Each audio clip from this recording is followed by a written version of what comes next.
sports are really important vehicles for relationships. We have purpose. We have a why. We bring people together. We connect. I feel like God is our greatest supporter and our greatest coach. It's Rabbi on the Sidelines with Erez Sherman. We are joined this morning by the general manager of Team Israel Baseball, who is on the way to Tokyo for the Olympics 2021.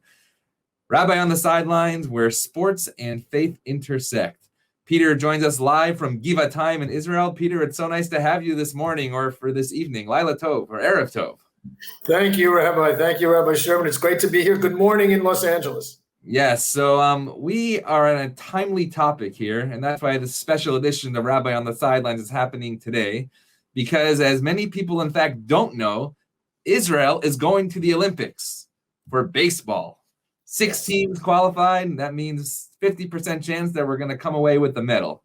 So we're going to hop right into there. Israel and baseball. Often people say sports and faith. Perhaps they don't intersect. But Israel and baseball, how do they intersect, and how did you come to that?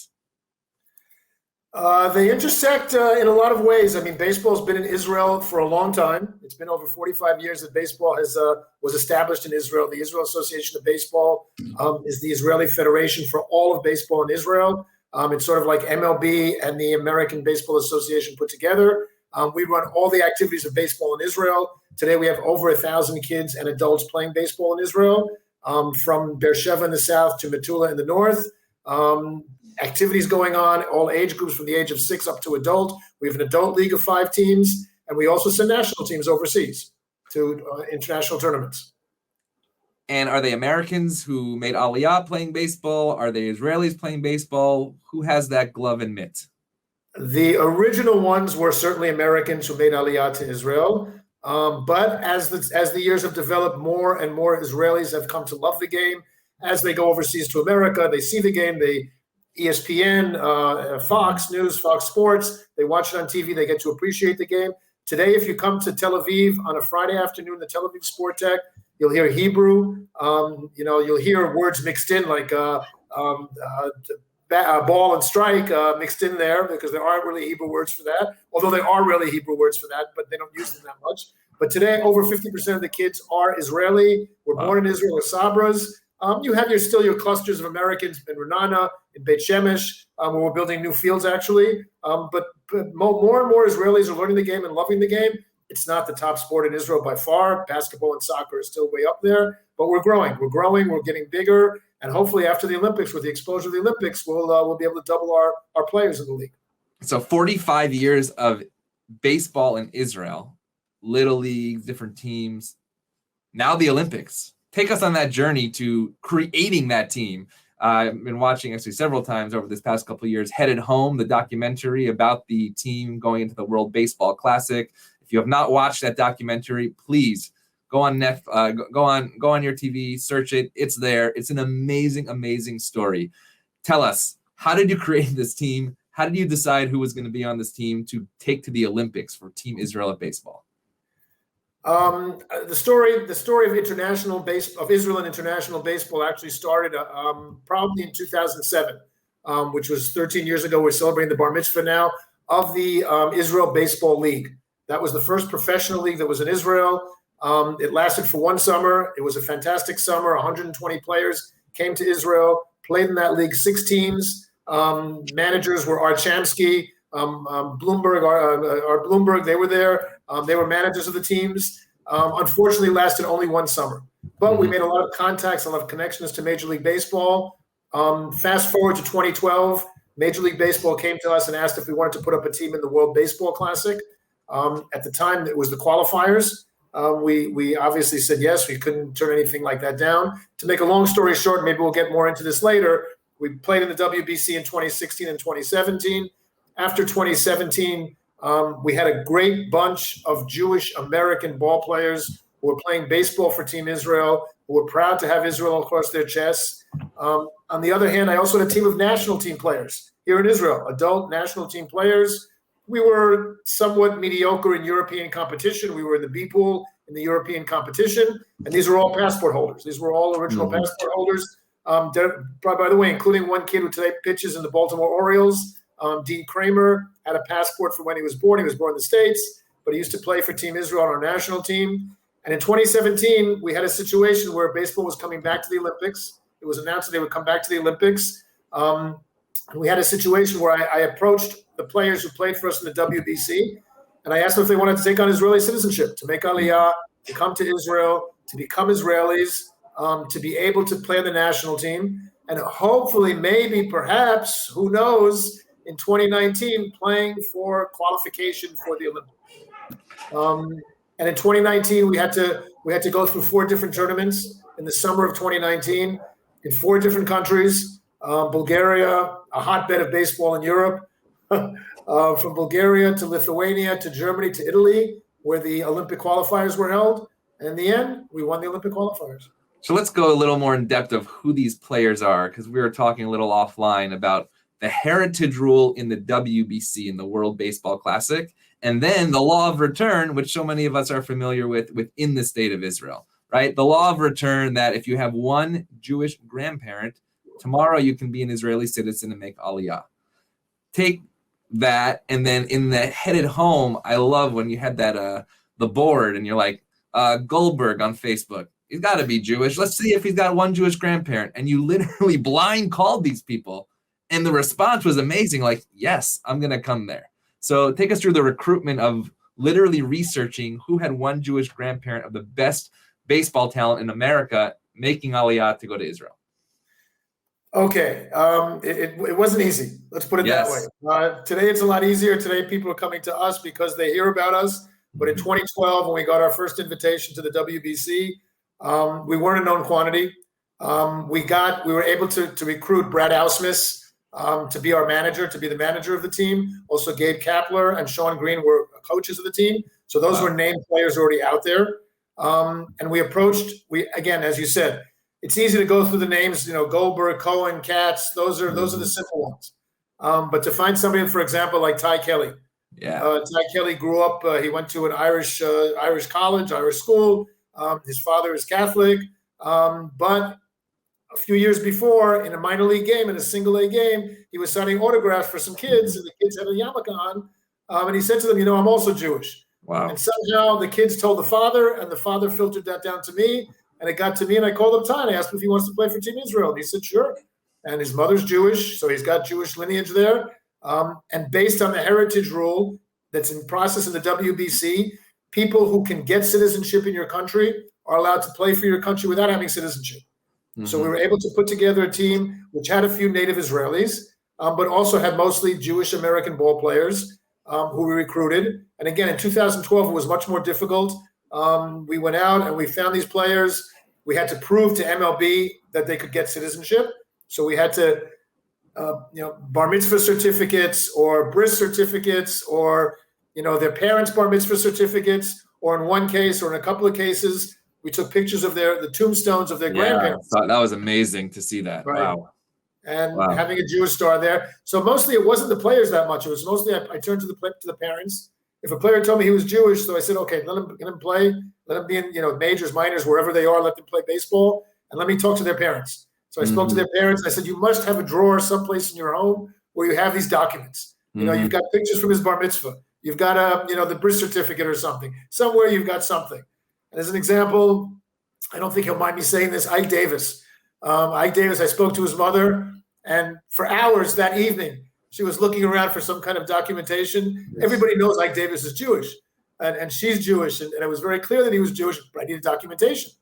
And after a couple of days, she was able to find I don't remember exactly what I found there, but she was able to find a certificate that was able to pacify MLB baseball and let him play for Team Israel. And he did play for us in 2016 and 2017. So you gather these guys from literally around the world, mostly here in the U.S., and you take them to Israel on their first trip. And I love that scene of on the airplane, you describe who they take. And Ty Kelly takes his mother, and this person takes their wife, and this person takes their girlfriend. And that scene of them looking out the window over, a Ben Gurion for that first time. But I don't remember who said it, but in the movie it says this was more of a country building trip than a team building trip. Describe maybe a highlight of that trip when you realized this was beyond baseball of what you were doing. again, remember the times. It was early 2017. We had just qualified for the WBC for the main tournament. These guys came to Israel for a week. None of them, a couple of them have been to Israel earlier when they were youth. But for the most part, they were coming to visit the country that they would play for. Again, not what's going on today, not the Olympics and not citizenship and not making aliyah, just coming to visit the country. Some of them were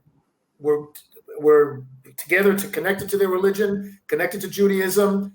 Jeremy Bleish had a bar mitzvah. Others celebrate the holidays. Some of them were totally disconnected to Judaism completely. They got to Israel. They weren't sure what to anticipate, what to expect. They had a great time. The first day we took them to Jaffa, and the second day we took them to Tel Aviv on bicycles, and then we took them to Jerusalem. And I remember there's two scenes that I remember that were very poignant. One was in Masada.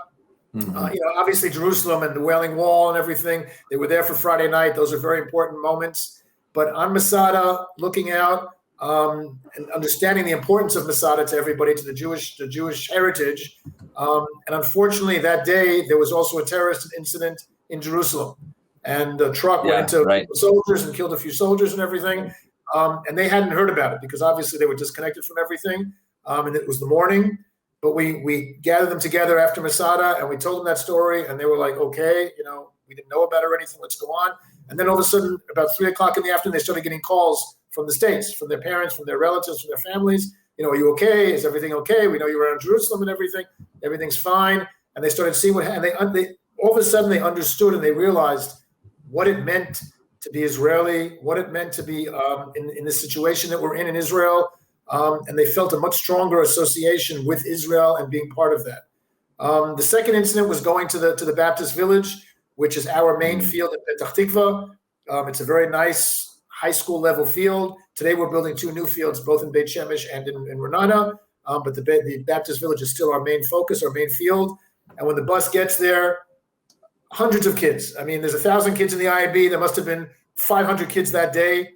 We're just swarming the bus and swarming them and trying to get autographs and everything. And they had to come off the bus and signing autographs and selfies. And that day they were there for about 4 or 5 hours. They spent, I think they had a selfie or an autograph for every kid that was out there. And there was such enthusiasm and it was an incredible experience to be there and to see that kind of enthusiasm among the kids. So let's go to the games for a minute. We'll see the clip of the out that brought Team Israel to the Olympics. Right-hander is working quickly, and he comes home. And this ball's flown out to right field. Simon Rosenbaum reaches up, and that's the out that ends it. We could say it, it's official. Next year in Tokyo, Israel's going to the Olympic Games.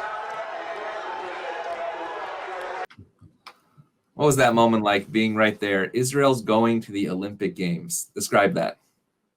Oh, wow. Every time I watch that, I still get goosebumps. I usually don't stay in the dugout during the games. I go up to the stands. I stay there for the pregame. I go up to the stands. I spend my time in the stands. It's hard for me to sit down at all. I wander all around the stands, trying to see it from different viewpoints. In the 9th inning, in the 8th inning, it was the 8th inning because we won in 8 innings. The point spread. I came down to the dugout and I was there, standing next to the coach, standing next to the manager, with my son also, and it was just to see Shlomo. Shlomo was out in the mound. Shlomo Lipitz. He's our veteran pitcher. He's 42 years old. He's been playing for teams in Israel, for national teams for the last 35 years. Jeez. He was on the first national team we ever sent to a Little League tournament in Germany. And he's been with us every year since.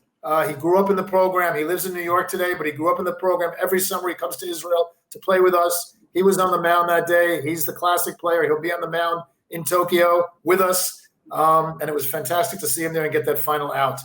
But just to go back a little bit to 2017 and after the WBC, when we heard about that the baseball would be back in the Olympics, because it hasn't been there for 12 years, and Israel had a chance to qualify, I sat with the manager, with Eric Holtz in New York, and I said to him, "Listen, all we have to do is we have to win the B pool in Bulgaria, win the playoff with the other B pool winner in Lithuania." Go on 4 weeks later to Germany and be in the top 5 in the A pool. And the next week we had to go to Italy and win the qualifiers. Yeah, seems pretty simple. we can do it. This was a national team that was in the B pool, a mediocre team in the B pool. And I said, listen, this is going to be in the summer of 2019. It's going to be over 10 weeks. We can do it. He looked at me, he said, you're crazy. And he said, but I'm with you. Mm-hmm. And I then spoke to 10 of the players that were with us in the WBC team. And I said, listen, you guys, you got to make Aliyah. You got to come to Israel. You played for us. You were excited about it. Some of you came to visit Israel. We want you there. We want you to help build the program. None of them said no. They asked some questions and everything. They filled out the forms. There's a lot of paperwork you have to do. You have to get a letter from a rabbi, proof and everything. There's FBI reports. It's a lot of it's not so simple to make Aliyah. Mm-hmm. You know, you're eligible, but it's not so simple. They came in 2019, in 2018, in the winter of 2018. We brought 10 players over. 4 months later, we brought 4 more players over. They drank from the Kool-Aid. Let's put it that way. They bought into it. They visited there. They've all been there at least twice. They've gone all over the country. They've given clinics to all the kids. They're still in contacts with a lot of the kids. A lot of the kids come to the States and meet with them. Mm-hmm. They're part of Team Israel. They're Israeli players, and they're part of Team Israel. And they played for us in the summer of 2019, and they were enthusiastic, and they were loving every minute of it. Unfortunately, the Olympics have been delayed for a year, postponed for a year, but now it's coming up. It's going to be in 4 months. We have Zoom calls all the time, and I'm meeting them in 2 weeks. In 2 weeks, we're going to have our first camp, our first training camp in Arizona, from the 10th to the 15th of May. And Team Israel is ready. No doubt about it. Actually, right before the pandemic, and thankfully, 5 of those players are sitting right here in Southern California in our neighborhood. We had a Shabbat at Sinai Temple that Zach Pempraise, Ty Kelly, and Blake Galen came to Shabbat services. It was the easiest program to recruit for Shabbat morning. We had the most young families at Shabbat in years. And I was watching these, not just kids, but parents looking at their children saying, you, based on the law of return, you can be the next Israeli Olympic baseball players. It was an amazing, amazing moment, and we hope to continue continue that connection as well. I want to talk about the faith aspect on the team as well. In that documentary of Headed Home, there's an amazing moment where I believe it was the equipment manager who was observing the first yard site of his father, and in the dugout, there's a huddle. And they say, yes, it's your father's yard site. You're wearing a baseball uniform, but we're going to say the Kaddish. And there's another scene right after that where I believe it was Purim, and all of a sudden you're reading the Megillah in the dugout. That's not a normal situation in sports. Describe that intersection of sports and faith and how you bring that into the team aspect as well. The president of the IAB is Jordi Alter. I was the president at the time, but I stepped down a few months ago, but he's the current president, and he's religious Shomer Shabbat. As are many of the players in the IAB. Probably more than half are Shomer Shabbat. Most of the American immigrants that came from America are Shomer Shabbat. Although we also still have a nice contingent in Tel Aviv and elsewhere around the country that are not Shomer Shabbat. But we certainly respect that as an organization. Obviously, in Israel, we don't have any games on Shabbat. We don't play any games on Shabbat or anything like that on holidays. When we go overseas, sometimes you have to do that. You have to play tournaments on Shabbat. Actually, the European Championship this year in 2021 in September, after we come back from the Olympics, is going to be over Yom Kippur. Oh, wow. And I told the organizers in advance, I told them months ago, Israel will not play on Yom Kippur. So plan the schedule whatever way you want to. That week is fine. Those 24 hours of Yom Kippur, Israel will not play. And they appreciate that and they understand that, and they're not making us play that day. Also, the WBC in 2012 actually was the day after Rosh Hashanah. It started the day after Rosh Hashanah. We had an incredible ceremony the evening before, for a few evenings before when Rosh Hashanah Eve was there. We had all the players come in. Many of them got up and said the brachot.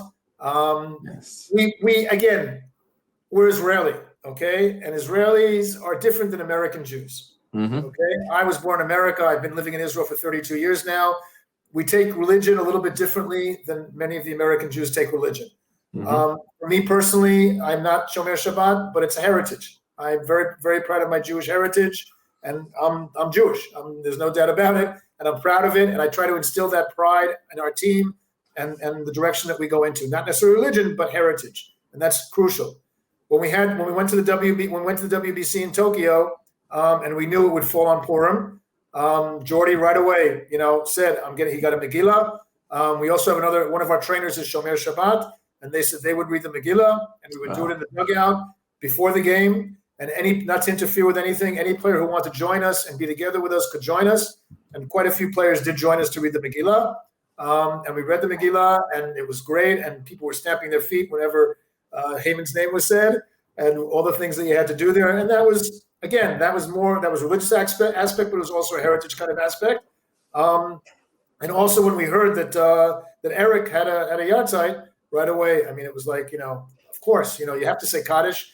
Obviously, we have a minyan. Not a problem having a minyan there on a baseball team. That's a baseball team, a minyan, 10 players. So we had a minyan for him, and he said his yahrzeit, and it was for him. It was very emotional because it was the first time. First of all, he'd been in baseball for 45 years. It was the first time he was able to do it on a baseball field and say his yahrzeit there. And it was an incredible emotional feeling for him, as everything was with his team. I mean, just every place we turned to with his team.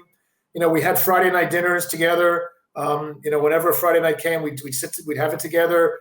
We'd have chalot and we'd have wine, and making it the way it should be, a nice kosher way it should be. And the guys appreciated it. There were guys who had no connection to Judaism during their baseball careers. A lot of players don't, because it's a problem trying to be religious during your baseball career, your major league career, or minor league career. But they appreciated that we could celebrate these things together as a team. So let's do a light topic and then a little heavier topic. The mensch on the bench, that became part of this team. Is the mensch coming to Tokyo, and how did that come about? And it got some nice press as well. The mensch on the bench will not be in Tokyo. No, oh, no. Will not be in Tokyo. It's the mensch is left for the WBC team. Okay. It's not the Team Israel national team. Okay, it's a WBC team where Cody Decker came, and it was his idea. We had it in Brooklyn. We had a small doll in Brooklyn. And then the people who made the mensch on the bench gave him a huge doll to take to Korea first. And he got a seat of kavod when we took the flight from Korea to Tokyo. The stewardesses were laughing and had a good time about that. But he was with us there, and he was a big part of the team then at the time. He was evidently in the Far East. When they see a mascot, they take it very, very seriously. And there was more press and pictures of the mensch on the bench than a lot of our players, because they all wanted to come there and understand what he is and what he was. But this team, the national team of Israel, will not have a mensch on the bench. The mensch on the bench is very much of a galut kind of personality, and we leave it for that team. And this team has its own personality, which is Israel, and we're moving forward with Israel. I think also, again, it's important for us that this team succeeds well in the Olympics. Not in order to succeed well, but in order to be able to grow baseball in Israel. Yeah. Israel has 9 Olympic medals. This is the first time there's a team going to the Olympics for Israel in 45 years. The last time was in Montreal in 1976 when they sent a soccer team. And this is the first time since then when they're sending a team. When I came back in September of 2019 from the qualifiers, Israel had a delegation of about 45 athletes going to Tokyo at the time. I brought an additional 24 athletes. Jeez. So they were very happy for that, but it was also frustrating for them because they realized that they didn't have a budget for that. And unfortunately, the way the Israeli government has been the last couple of years, there's still no budget. They're working on the budget of 2018 when there was not a Team Israel in baseball going to the Olympics. So we're getting very little financial help from the government, and that's why we're trying to raise money through the JNF and through the platform, the JNF platform, and through the 25 campaign, which we'll talk about maybe later, exactly. To raise money to get the Jewish community behind us. Yeah, so let's talk about JNF, because most people think that they're planting trees in Israel, right? Each child here at Sinai Temple gets 2 trees planted in Israel on behalf of their bar and bat mitzvah. But what is that connection with the Jewish National Fund and the Team Israel Baseball? And how can we, outside of Israel, help you get to Tokyo in the right way? The Jewish National Fund in the United States is helping Team Israel. They've been helping us for the last 15 years build fields in Israel. Again, that's their major modus operandi, to build the fields in Israel, to help the youth in Israel play baseball and play that game.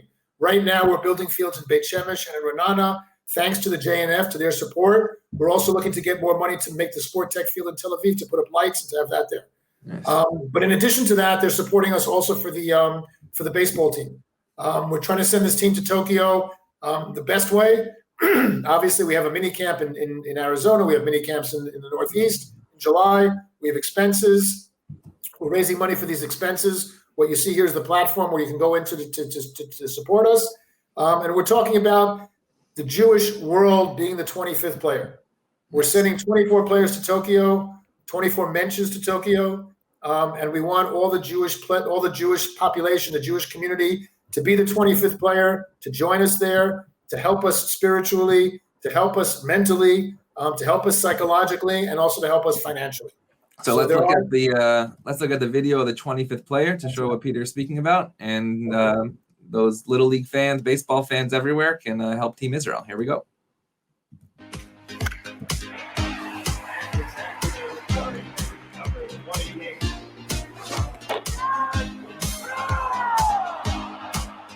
This July, Team Israel will take 24 players to Tokyo, Japan for the Olympic Games. You can be the 25th player. The 2021 Olympics will be an explosive return to normalcy for the entire world. We'll be there. In the dugout, on the field, at the opening ceremonies.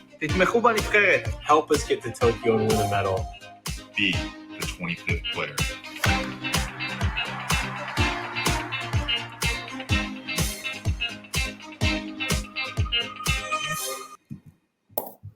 Be the 25th player. Exactly.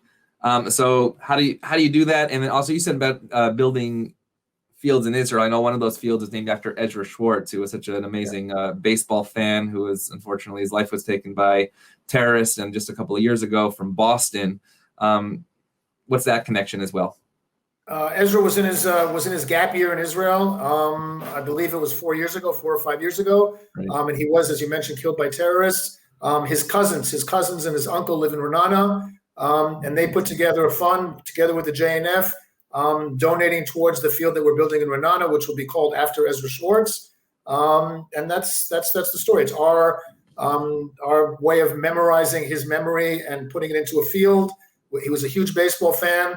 His parents are behind the project. His brothers and sisters are behind the project, and they're building the field right now. So I'm hoping that hopefully by the winter of 2021 and in the end of the year, we can dedicate that field and dedicate the ceremony and have Ezra's parents come to Israel and be there. At the same time, we're also building a new field in Beit Shemesh, which is our biggest area. We have the most population there. The kids in Beit Shemesh are all playing baseball in 4 or 5 fields around the city of Beit Shemesh and kibbutzim and moshavim. Not even fields. I mean, I'm talking about soccer fields and open areas. There's really no baseball field there. And this will be a field dedicated to baseball, which will be much different. So take us to the games this summer. What do we expect? What do we want to look out for? And how do we follow you in like a real deep, meaningful way this summer? Well, first of all, I mean, the team that qualified in 2019 has been supported by a few other additional players that we were able to bring on and bring on Aliyah. Guys like Ryan Lavarnway. Ryan Lavarnway was, after he got Israeli citizenship, he played for the Miami Marlins. So he's officially the first Israeli to ever play MLB at the major league level because he was the first one. Dean Kramer was the second one because he had his appearance a few months after that. We have Jake Fishman, who's a pitcher in AAA for the Marlins as well. There's also there's also Jazai. Jazai was a very, very successful pitcher of ours in the WBC. He's trying to make a comeback after a few years, so we'll see how he is in May in Arizona. And the last person who's shown in that movie there actually made Aliyah just before the Corona came in. And that's a cute little story. Ian Kinsler, who for 14 years was a major leaguer, a 4-time All-Star. He retired in the winter of 2019. I had been in contact with him about the WBC team before. I asked him if he wanted to come on Aliyah and join us, and he was very enthusiastically said yes. He was supposed to come with his wife at the end of March in 2019. By the end of February, I realized that the Corona was starting to get more serious. Thank you, Andrew, for putting that up there. Andrew is somebody that I know. I guess he's watching. So I told him, listen, you have to come a little bit quicker. We can't wait till the end of March. You've got to come the beginning of March. It's Purim in Israel, but come the beginning of March. And he said, okay. And him and his wife came, and when they flew from Dallas to New York, when they got to New York, they said, listen, should we still come to Israel? I understand the Prime Minister is going to speak soon about the situation. I said, no, come. It's open. You can come. You can get here. And I wasn't even sure, but he was on the plane coming. He arrived at 4:00 in the afternoon. At 9:00 that night, Prime Minister Netanyahu spoke on television and said the airport was going to be closed Wow. And anybody who came would have to be 2 weeks in quarantine. And remember, March of 2019, it was just the beginning of people understanding what the corona was. Exactly. So he got in there. He was there for 3 days. In those 3 days, I think he saw 700 kids in Israel. He was on the field constantly. He was always there teaching them. He's dying to come back. I'm dying to bring him back. When we went to the Interior Ministry to get his passport, they asked him to wear a mask and gloves. Okay, today wearing a mask and gloves seems natural. Yeah. But in March of 2019, nobody was wearing a mask and gloves. And they said, he came from America, he has to wear a mask and gloves. Has the corona. And he's used to wearing the glove, so that's good. Yeah, exactly. So he said fine. He was fine. He came, put on the mask and gloves, and came there and got his passport, and has been back since, and has done fundraisers for us. Is going to be in Arizona with us. Is going to be playing for a few weeks before the camp in July in Long Island for the Long Island Ducks. Him and Danny Valencia will be there. Everybody, all these guys are taking it extremely seriously. They're all playing minor league ball or independent league ball. They've all got teams that they're playing on now. They'll be coming in July. They'll be ready. Team Israel will be ready. And we want to, our goal is to get a medal. Our goal is to play in the last game and to get a medal. So I want to ask one last question about a more serious topic, and that's anti-Semitism. It was brought up in the documentary. Some of these players, and I don't remember who it was, but they were in a bar and they said, "Oh, you're Jewish. I want to talk to you." And that was in Santa Monica, by the way, right? And now they go to Israel and they see a different type of feel. And now they're representing, as you said, the Jewish heritage, but also the Jewish homeland. Has there been, when you've gone through Europe and the WBC and all the different international competitions, have you faced any anti-Semitism through other teams or the fans? And in this type of world today, what do you expect in Tokyo, and how do you prepare a team for that? There's definitely anti-Semitism in Europe. That there's no doubt about it. I faced it many times. I faced it a few times in the past. Not obvious anti-Semitism, but just remarks like, "Oh, you guys have all the money," and things like that. Not anything overt, not violence, nothing like that. Whenever Team Israel goes overseas, we have protection from the Secret Service, from the Israeli Secret Service. The guys realized that this past summer that it's not another team. We're not like any other team. We're a different team. We need that protection. We need that security. They also are looking around more. They're more aware of their surroundings, as are all the national teams that we send overseas, from the kids who are 8 years old up until adult. They know not to go around with anything, any caps or anything with Israel on it, not to go around with T-shirts with Israel on it, just to keep that on the field. To be on the field, that's fine, but not to go around the cities or anything where you are with that. To be aware of what's going on, not to give any information about what hotel you're in. That's natural for an Israeli national team overseas. Ironically, in the Far East, and we were there in 2017, in Korea and in Japan, the situation is completely different. There's almost no anti-Semitism there. They don't have the history that Europe had with the anti-Semitism. When I was in Korea and we met with the Israeli ambassador to Korea, he said his biggest mission in Korea, he's exaggerating, but he said his biggest mission in Korea is to make sure they don't learn the secret of being Jewish, because they totally respect the Jews, obviously Israelis, and also the Jewish people, Nobel Prize winners, everything like that, the greatest scientists, the greatest thinkers. They see that, they take that very seriously, and they appreciate it, and they really appreciate the Jewish knowledge, and they really think that there's some secret behind that, and we won't tell anybody. But Japanese are great hosts. When we were there in Japan, they were great hosts, fantastic hosts. We enjoyed them. We enjoyed being there. We enjoyed playing baseball there. And I think in Tokyo we'll have a fantastic time. Unfortunately, foreign fans won't be able to attend there, so it means our families won't be able to come. But we'll do well there. We'll be on television. You asked how the Americans can follow us. The U.S. has not qualified yet. So far, there's 4 teams who have qualified for the 6 positions: Israel, Japan, Mexico, and Korea. The U.S. has to qualify either in the Americas qualification tournament, which will be at the end of May in Florida. Oh, wow. U.S., Canada, Dominican Republic, Puerto Rico, Venezuela, Colombia. It's not going to be Cuba. It's not going to be an easy tournament. The winner will qualify. The second and third place teams the following week will go to Taiwan, where they'll play against China, Taiwan, Australia, and the Netherlands for the second place. Wow. But if the U.S. does qualify, and I do hope they qualify, I assume that NBC Sports will be showing a lot of the games, the baseball games, because they're the ones who have the licensing for the Olympics. Hopefully they'll be showing our games as well. And you can see all the games on NBC Sports. I really don't know yet how else you can see it, but we'll find a way. And hopefully we'll have a Sinai Temple watch party as well. Also, so one last question, actually, 1.5 last questions. The first is my colleagues, Rabbi Jeremy Fine and Rabbi Jeff Abraham, very close to Team Israel, who connected with me. And what was their part in, I know they helped make that Aliyah piece. You keep mentioning rabbis getting certificates and things like that. Explain that part, how some of my conservative colleagues in America helped make this happen as well. Well, the great Rabbino, Jeremy Fine, is certainly... There he is, Jeremy. Okay. He's certainly a close friend of ours. He actually had a fundraiser for us a few years ago. I was in Minnesota with him at the time. He's helped us write a few letters for our players as a rabbi. He's spoken to them and everything. He's written letters for the Israeli government, for the Interior Ministry, supporting these players, which has been fantastic. He even had a Jewish draft. I don't know if anybody heard about that, but a couple of months ago, there was a Jewish baseball draft. It was a very nice event for a couple of hours. We had a few teams with our players, with some other personalities drafting Jewish players, historical Jewish players. Today, there's about 10 players playing Major League Baseball who are Jewish.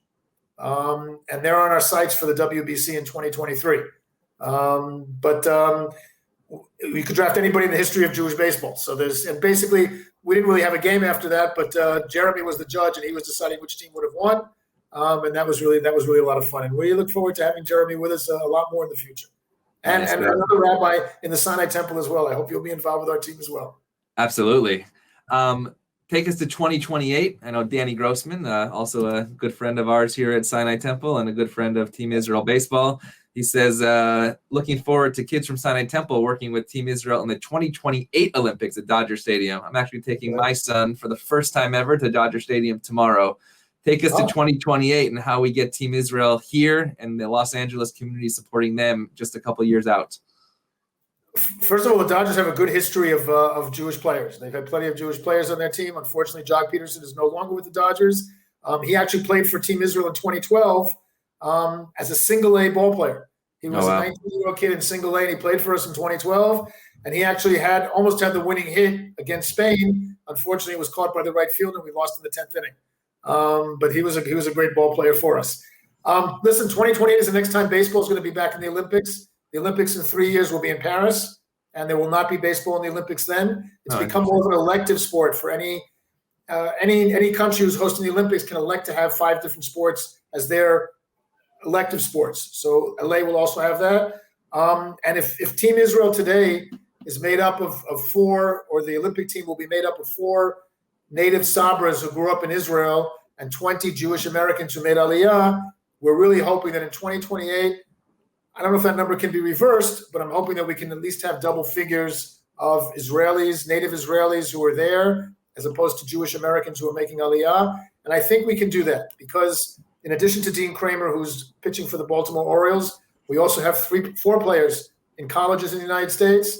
Again, Israel's a little bit different because from the age of 18 to 21, you have to be in the Army. Right. And we're allowed to have certain sportayim, we call them, who can play baseball during that time in the Army.